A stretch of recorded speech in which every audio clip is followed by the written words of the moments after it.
واللہ ما طلعت شمس ولا غربت۔ روحانی اعتبار سے بھی ہمیں رمضان کی تیاری کرنی چاہیے۔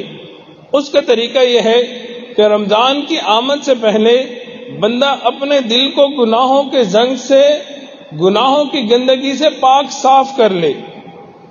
دل کس طرح پاک ہوتا ہے؟ اس کے 3 طریقے ہیں۔ سب سے پہلے اللہ رب العزت کے حضور گناہوں سے سچی اور پکی توبہ کر لے، مصمم ارادہ کرے کہ اللہ میں گناہوں سے توبہ کر رہا ہوں، اب گناہ نہ کرنے کا ارادہ کرتا ہوں۔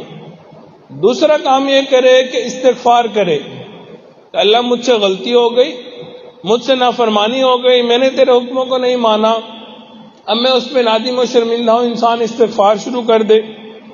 اور تیسرا کام جو کرنے والا ہے وہ ذکر اللہ کی کثرت ہے، اللہ کے ذکر کی کثرت ہے، کثرت سے اللہ کا ذکر کرنا شروع کر دے۔ یاد رکھیں، جس طرح کوئی دکاندار گندے برتن کے اندر دودھ دینا پسند نہیں کرتا، اسی طرح گندے دلوں میں اللہ رب العزت کی رحمت نہیں آیا کرتی۔ اگر ہم چاہتے ہیں کہ ہم اپنے دلوں میں اللہ کی رحمتوں کو سمیٹیں اور اللہ کی رحمتوں کو اکٹھا کریں، تو ہمیں اپنے یہ دل کے برتن کو صاف کرنا پڑے گا۔ صاف کرنے کے لیے ہمیں کثرت سے استغفار کرنی پڑے گی، پھر اللہ رب العزت اپنی رحمت عطا فرمائیں گے۔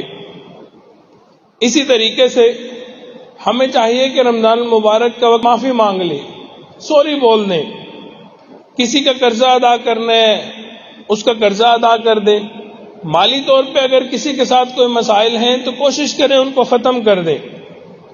رمضان المبارک کے آنے سے پہلے لوگوں کے حقوق کو پورا کر دیں، تاکہ اللہ رب العزت کی رحمتیں ہماری طرف متوجہ ہوں۔ وجہ یہ ہے، جو بندہ لوگوں کے حقوق میں جکڑا ہوتا ہے وہ اللہ رب العزت کی رحمتوں سے دور ہوتا ہے۔ سال ہر سال کئی دفعہ ایسا ہوتا ہے کہ لوگوں نے اپنی بہنوں کا حق ادا نہیں کیا ہوتا، بہنوں کا حق لے کے بیٹھے ہوتے ہیں، میراث میں حصہ نہیں دیتے ہیں، مختلف چیزوں کے اندر ان کے ساتھ زیادتی کرتے ہیں، وہ اللہ رب العزت کی رحمت کے مستحق نہیں بنتے۔ اگر وہ اللہ رب العزت کی رحمت کو سمیٹنا چاہتے ہیں تو انہیں چاہیے کہ حقوق العباد کو پورا کریں۔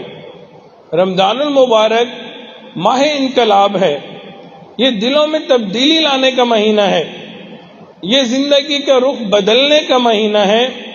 رمضان المبارک کی آمد سے پہلے ہم عزم بالجزم کریں کہ ہم نے اپنی زندگیوں کو بدلنا ہے، ہم نے انقلاب پیدا کرنا ہے۔ توبہ استغفار کے ذریعے اللہ رب العزت سے معافی مانگیں اور جو لوگوں کے حقوق ہیں ان کو ادا کریں۔